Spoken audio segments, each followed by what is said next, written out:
Imagine a prison so terrifying that even death feels like mercy. A place darker than any mirror maze you've ever heard of, where inmates are fed just once a day, and not a single drop of water accompanies the food. Driven to desperation, they drink their own urine to survive. Inside these walls, men no longer pray for freedom. They beg for the end. Once you enter, you don't live, you decay. This is Russia's Black Dolphin prison, a fortress of despair from which no one has ever returned alive. Prisoners are blindfolded as they are led through its gates, ensuring they forget the warmth of the sun, the color of the sky, and even the shape of freedom itself. They call it the most dangerous, most secretive, and most inhumane prison in the world.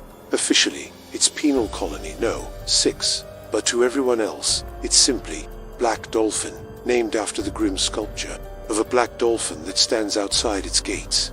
Ironically, the inmates inside never see it. By the time they are escorted in, with black cloth wrapped tightly around their eyes, they are already ghosts, disconnected from the outside world forever. There are no second chances here, no countdown to release. This is a sentence of pure eternity, a prison that clings to you until death finally claims you. In most prisons, inmates count the days until their freedom, scratching marks into concrete walls, dreaming of the life waiting for them beyond the bars. But here, time has no meaning. Hope is a foreign word. Inside Black Dolphin, the world doesn't move forward, it stands still. Every prisoner locked inside knows the truth. This place is not meant to hold you until punishment is over. It is designed to erase you, piece by piece, until the very idea of your existence fades away. Located deep in the frozen wastelands of Russia, Black Dolphin sits surrounded by nothing but endless ice. Winter never ends here, with temperatures plummeting to -40 degrees. Even if by some impossible miracle an inmate managed to escape, the cold itself would finish what the prison began. Death waits outside, just as surely as it waits within. And yet, escape is nothing more than a fantasy. Every cell is sealed behind triple layers of steel, as if containing something more dangerous than a nuclear weapon. Guards patrol relentlessly, checking every prisoner every 15 minutes, ensuring no one vanishes, no one breaks free. Black Dolphin isn't just a prison, it's a living tomb. For those sent here, life has ended, but death takes its time arriving.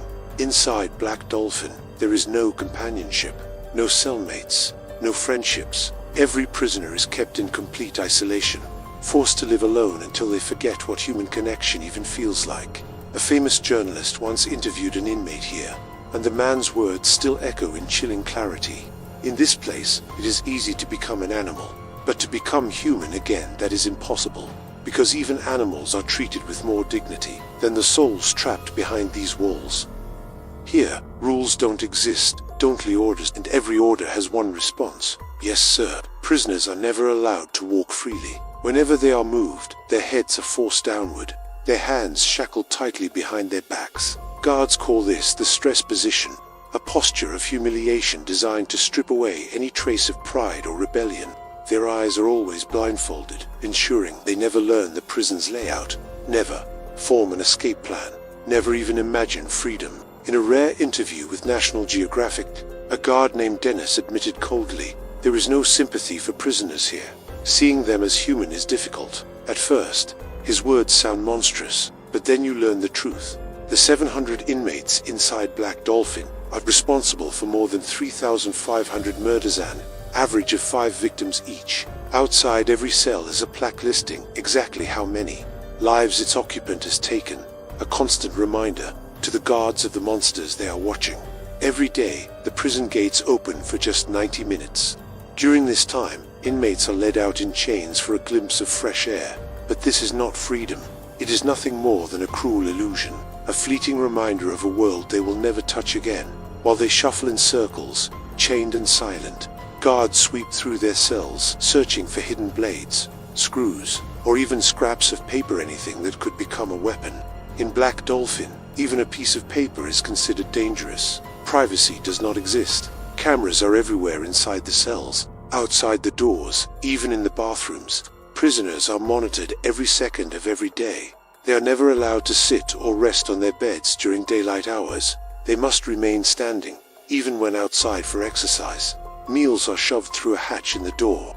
Always the same watery soup and a piece of bread.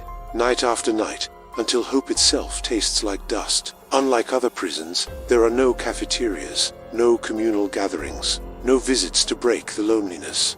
Black Dolphin was built underground, beneath layers of concrete and steel, wrapped in razor wire, guard towers, and snarling dogs. Escape isn't just unlikely, it's unthinkable. Even the infamous drug lord El Chapo tunneled out of a Mexican prison. But here, the earth itself is a cage. For the inmates, punishment goes far beyond the loss of freedom. At the slightest mistake, they can be stripped naked and blasted with water cannons, or thrown outside in -40 degrees, left trembling and half dead in the frozen air. Some prisoners lose their sanity to the crushing loneliness. Others break under the endless surveillance. A guard once said that working here turns men into robots, stripped of anger, pity, and compassion alike. One inmate confessed, living here is harder than dying. Another, infamous for murdering his own friend and feeding his flesh to neighbors, admitted that Black Dolphin had broken him more completely than any court sentence ever could. Surrounded by 3 layers of iron bars, watched every moment by more guards than inmates, these prisoners know the truth. There is no escape, no redemption, no end. Black Dolphin is not a prison, it is a slow-motion execution, a place where life itself is the punishment. So the question remains, would you rather face death, or step inside Black Dolphin?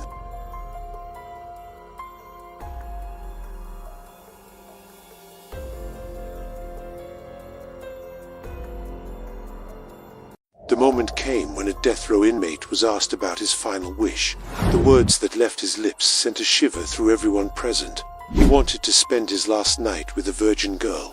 The room went silent, disbelief etched on every face. Yet, in a surprising twist, a brave female officer, herself untouched by life's intimacies, stepped forward, willing to fulfill his request. That night, however, unfolded into a horror that shook the entire prison to its core. What exactly happened remains a secret that must be uncovered to understand the full story.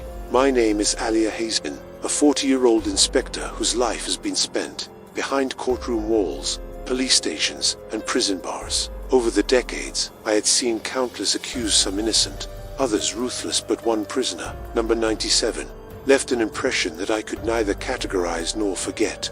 His eyes held a strange depth, as though he were lost somewhere far beyond the prison walls. He wasn't entirely innocent, yet not wholly guilty either. There was a calm in his face, but it was a calm that hid a sorrow I could barely comprehend. What hurt the most was that he was only 19, a boy who hadn't truly lived, yet was about to bid this world a permanent farewell. He spoke little, as if words themselves had deserted him, and every time I tried to question him about his crime, the sadness in his eyes silenced me. The rules were strict, no personal attachments, no sympathy, and yet, when the order came that number 97, whose name was Adil, would face execution within 2 days, I felt an unease I couldn't shake. He would be allowed a final meeting with his parents, but even that small mercy stirred something in me, a softening of a heart long hardened by duty. Death row prisoners were entitled to their last wishes, whether it was a favorite meal, a final visit, or a fleeting desire. I had no idea that Adil's wish would be unlike any I had ever encountered. When I saw Adil reunited with his mother, her sobs tore through the air as she clutched him tightly, whispering prayers and promises that fate could never honor. Yet in her eyes shone an unwavering belief in her son's innocence, a belief that no mortal verdict could shake. Later, when I approached him, summoning the courage to speak for the first time, he looked at me with a quiet intensity and whispered his desire. I promised him, as every officer does, that we would do our utmost to fulfill it.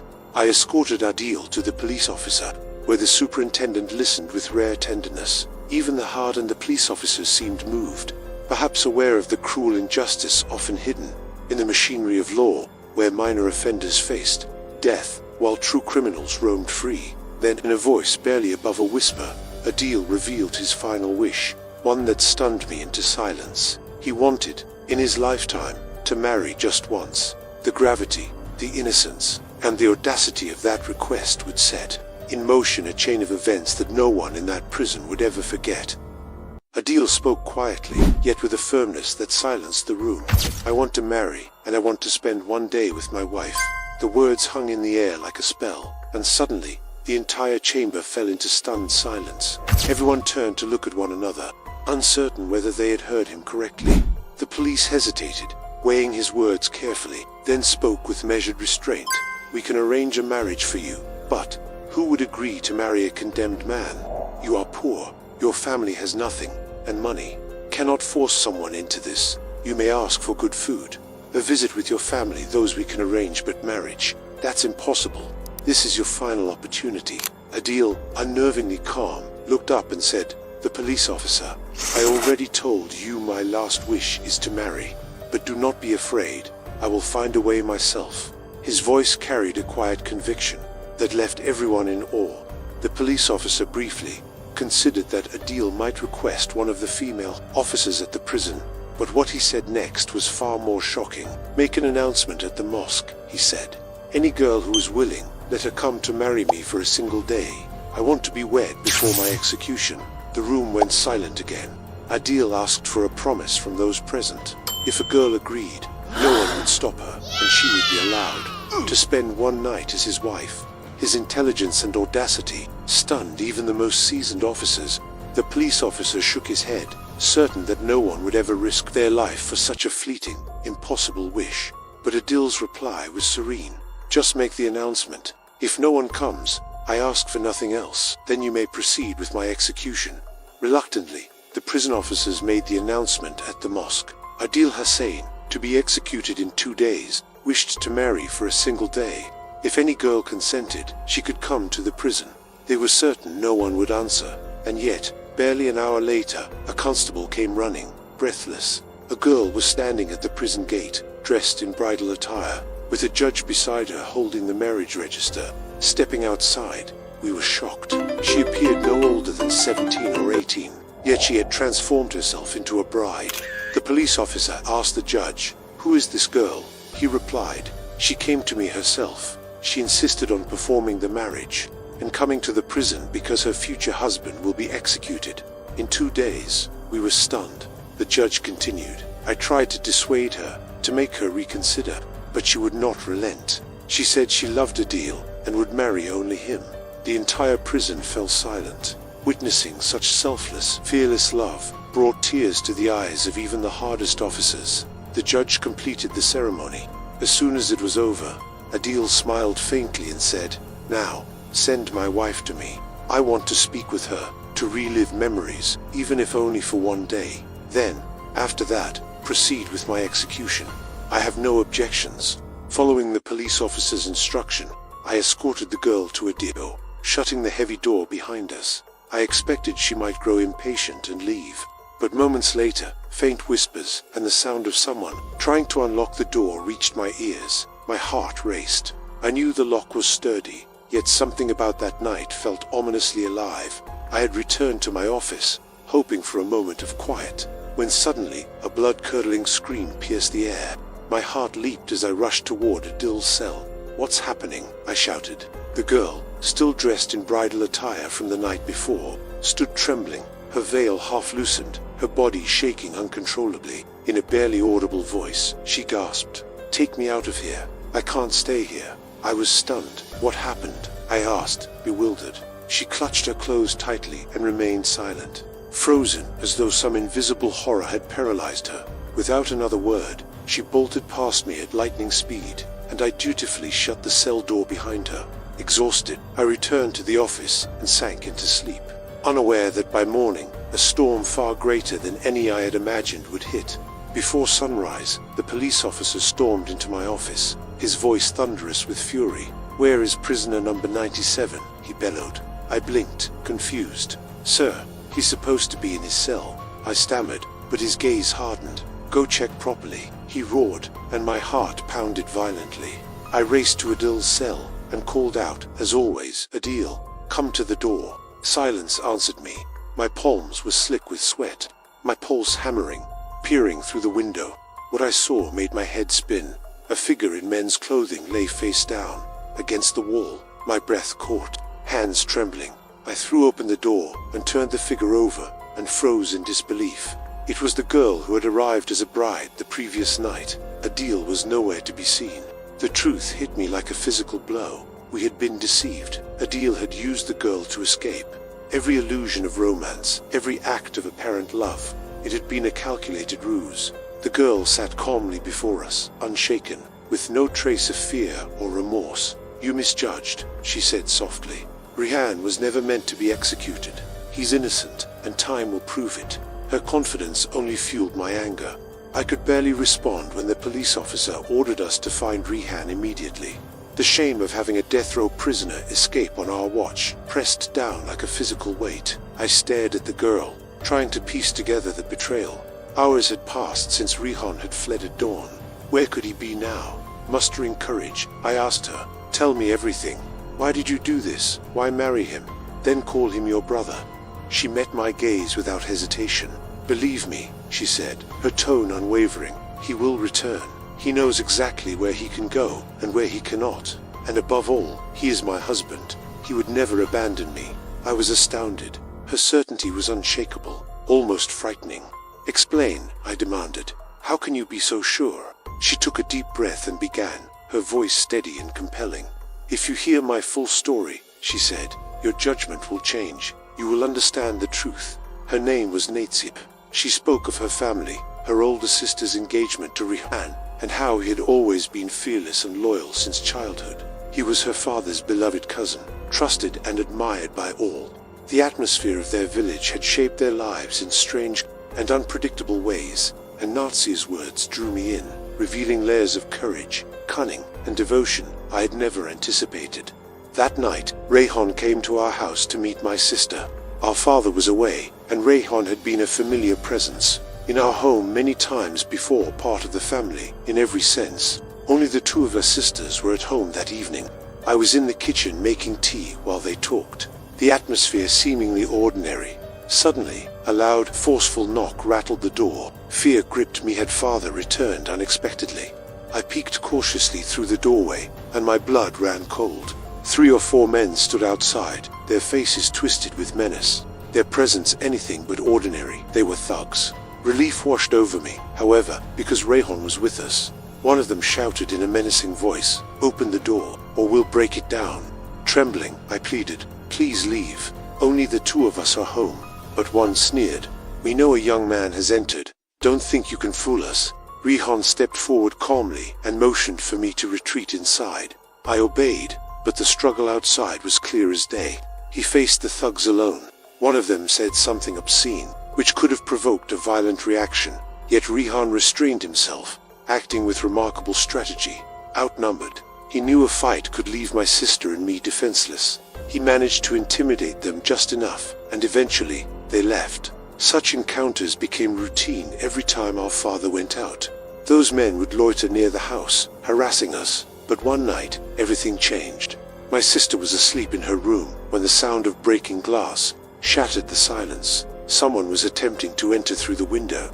At that moment, Rayhan returned. He saw the intruder leaping through the window and could not tolerate it. A violent struggle ensued, one that would change our lives forever. In that fight, my sister was killed. Rayhan, defending our honor, committed an act that would lead to his death sentence. Though the real culprits were never caught, Natsia's voice trembled with grief as she recounted the truth. If we had wealth or power, maybe none of this would have happened. But in this world, the weak receive no justice. What Rayhan did, he did to protect his honor. No innocent blood was shed. She paused, tears flowing freely. The real criminals were those who poisoned our lives, who toyed with our dignity. That night, Rayhan's mother told me the entire plan. She intended to sacrifice her second daughter so that Rayhan could survive. Our family's survival depended on his courage. Rayhan had secretly gone to meet a prominent lawyer in the city. That night, a man who owed him a life debt. Once Rayhan had risked everything to save the lawyer from the thugs, taking him to a hospital when everyone else had abandoned him. That lawyer repaid the debt.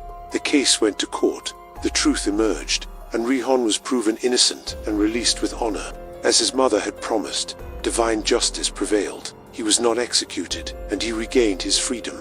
Even now, recalling that night makes my soul shiver. Life is full of such moments. Some stories fade with time, while others etch themselves permanently into the heart. This story is one of those unforgettable ones. What do you think? Did Rayhan receive true justice? Share your thoughts in the comments. If this story moved you, like, share, and don't forget to subscribe for more tales of courage, sacrifice, and truth. Friends, in today's video we're diving into some of the most shocking and downright bizarre punishments ever carried out inside prisons around the world. These aren't the usual death sentences, or the historic methods of execution like public hangings or beheadings that you might have read about in history books. No, what we're about to uncover are punishments so strange, so extreme, that they push the very limits of human endurance. Some of these are so unusual that just hearing about them will leave you shaken. Among them is one punishment that sounds almost laughable at first until you hear the details. Imagine prisoners being forced to eat burger after burger, but not the kind you'd ever find in a fast food joint. These punishments are designed not just to break a person's will, but to leave such a lasting scar on their memory that they never again dare to return to crime. But how could something as simple as food be turned into a weapon of torment? And what makes these punishments so terrifyingly effective? Stay with us, because by the end of this video, you'll see why. So, without wasting a moment, let's begin. The Burden Burger Punishment USA. In certain high-security prisons in the United States, a punishment exists that is as grotesque as it is unforgettable. It's called the Burden Burger. Trust me, the name doesn't even begin to describe how disturbing it really is. Here's how it works. Prisoners who lash out with violent behavior are locked away in isolation. Their punishment: every meal, breakfast, lunch, and dinner for 7 excruciating days consists of a revolting burger. But this isn't food. It's a monstrosity made of stale, rotting bread, rancid meat mixed with cabbage and oats, and sometimes even contaminated with hair, dirt, and scraps of garbage. The smell alone is enough to turn a strong stomach, and the sight of it makes most inmates gag. At first, prisoners resist. They'd rather starve than touch it. But as hunger claws at them hour by hour, the reality sets in. There's no other option. Eventually, desperation forces them to take a bite, and for a week straight, this nightmare burger becomes their only source of sustenance. By the end of those 7 days, the lesson is burned deep into their minds. The thought of ever acting out violently again vanishes, replaced by the sickening memory of the Burden Burger. It's not execution, it's not torture in the traditional sense, but it's a punishment so vile that few ever forget it. Flogging punishment. One of the oldest and still shockingly common forms of punishment is flogging. You've probably seen it in old history books or period films. But what most people don't realize is that this brutal ill practice is not just a thing of the past. In this punishment, the prisoner is bound so tightly with chains and wooden boards that standing upright becomes impossible. Then, in front of a large crowd, the punishment begins. The prisoner is whipped mercilessly. The number of lashes is never small. It starts at 100 and often continues until skin tears open and blood pours down their back. But flogging isn't just about inflicting physical pain. It's designed to break the human spirit. Imagine standing helpless, chained, while the crowd looks on. Every lash not only slices the skin, but strips away dignity, leaving the prisoner humiliated and destroyed in front of everyone. Many assume this belongs only to the dark pages of history, but in reality, it still exists today in countries like Saudi Arabia, Sudan, Iran, and Indonesia, where flogging remains one of the most feared punishments of all. Sleep deprivation. Now, let's move to something even more disturbing. Sleep deprivation. It might sound less violent than whipping, but in truth, it is one of the most devastating punishments known to man. This cruel method is often reported in countries such as Russia, China, and Pakistan. Prisoners are kept awake for days, sometimes even weeks, without rest. The moment their eyes begin to close, guards strike, shining blinding lights directly into their faces, screaming loudly, or splashing freezing water to jolt them awake. The longer it continues, the worse it becomes. Minds begin to unravel. Prisoners start hallucinating, losing their grip on reality. Some are pushed so far that they slam their own heads against the walls, desperate to escape the torment. The true horror of this punishment is psychological. It doesn't just crush the body, it breaks the mind. Victims often reach a point where they beg for sleep, seeing it as a greater mercy than food, water, or even freedom itself. And in many prisons, it's not just convicted criminals who suffer this fate. Even suspects, people not yet proven guilty, are subjected to it until they confess. Sometimes, they admit to crimes they never committed, just to make the torture stop. This is especially notorious in Pakistan, where forced confessions are tragically common. Rat cell punishment, and now perhaps one of the most grotesque punishments of all. The rat cell punishment. Rats have always been a symbol of filth, disease, and fear. For most people, even the sight of a single rat is enough to cause panic. But imagine being locked in a pitch-dark cell crawling with dozens, sometimes hundreds of starving rats. This nightmare is reality in places like Cambodia, where prisoners guilty of certain crimes are thrown into rat-infested cells. The rats are deliberately kept hungry, ensuring that when they're released into the cell, they attack, they bite, scratch, and gnaw at the helpless prisoners. In extreme cases, when hunger drives them beyond control, the rats begin eating the prisoners' flesh while they are still alive. Infections spread quickly in these filthy conditions, leaving prisoners with life-threatening diseases. The most dangerous inmates are tied hand and foot, dumped into the darkest corners of these cells. Unable to fight back or escape, there is no bed, no blanket, no protection. They are forced to lie directly on the cold, dirty floor while the rats crawl over their bodies. Close your eyes for a moment and picture it. The scratching of claws in the dark, the sharp bite of teeth sinking into your skin, the sound of squeaking all around you. Just imagining it is unbearable. Now think about actually living it. How would you feel if you were trapped in such a cell? Could you survive even a single night? Let us know in the comments. The tiger chair punishment. Among the most notorious punishments in the world is one known, chillingly, as the tiger chair. This cruel method, most commonly used in Chinese prisons, doesn't rely on whips or weapons. It uses stillness as torture. Prisoners accused of even minor crimes are strapped into a cold steel chair, bound from head to toe so tightly that not a single muscle can move. Once locked in place, they remain there not for hours, but for days, sometimes stretching into weeks. Imagine the agony, being forced to eat, drink, and relieve yourself all while trapped in the same unnatural position. With every passing day, muscles stiffen, nerves begin to die, and the body starts to betray itself. Some lose the ability to stand or even walk once released. Others are left broken both physically and mentally, scarred forever by the merciless stillness of the tiger chair. Extreme temperature torture. If the tiger chair is torture by stillness, then extreme temperature torture is punishment by nature itself. The human body can only survive within a narrow range of temperatures. Push beyond it, and it becomes a weapon of destruction. In certain prisons across the United States, Russia, and Egypt, heat and cold are turned into silent executioners. In some cells, built-in heaters blast relentlessly until the air becomes suffocating. The walls radiate like an oven, and prisoners feel their skin burning. With every breath, the water they're given to drink, boiling hot. Relief is impossible. But in Siberia, the punishment is the exact opposite.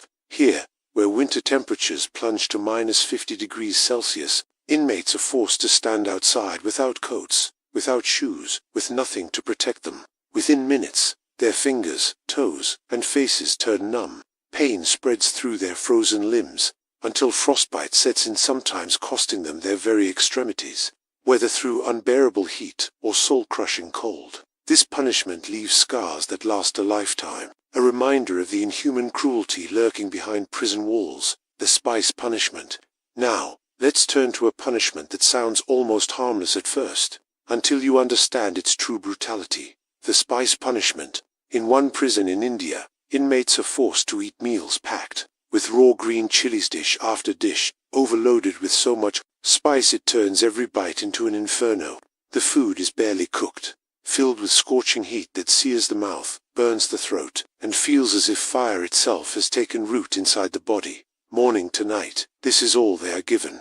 Refuse to eat it. The guards beat them and force the chilies down their throats. Their lips swell, their stomachs churn, and their entire bodies feel like they are on fire from the inside out. And when the prisoners beg for water, they're denied even a single drop. What begins as food becomes a weapon, and something that once brought joy turns into one of the most brutal forms of torment imaginable. Standing cell punishment. Finally, we've returned to China for one of the most claustrophobic punishments ever devised. The standing cell. Picture a tiny, cupboard-sized cell barely 2 feet wide. A prisoner is locked inside, unable to fully sit, unable to properly stand. Their body is forced into an awkward, bent position for days on end. In complete darkness, their knees buckle, their back screams in agony, their elbows throb from scraping the walls. Blood circulation slows, muscles cramp, and injuries become inevitable. After hours turn to days, the pain consumes them. Many prisoners begin to lose their grip on reality, their minds breaking down in the suffocating silence of the standing cell. So, friends, these were some of the world's most bizarre, harsh, and utterly inhumane punishments, from the motionless torment of the tiger chair, to the fiery cruelty of the spice punishment, to the chilling extremes of temperature torture. Each one shows just how far some prisons are willing to go to break the human body and spirit. Which punishment left you the most disturbed? Was it the rats, the lashes, the sleepless nights, or the chair that turns stillness into suffering?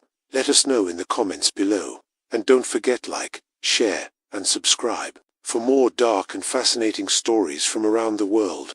Until next time, stay curious and stay aware.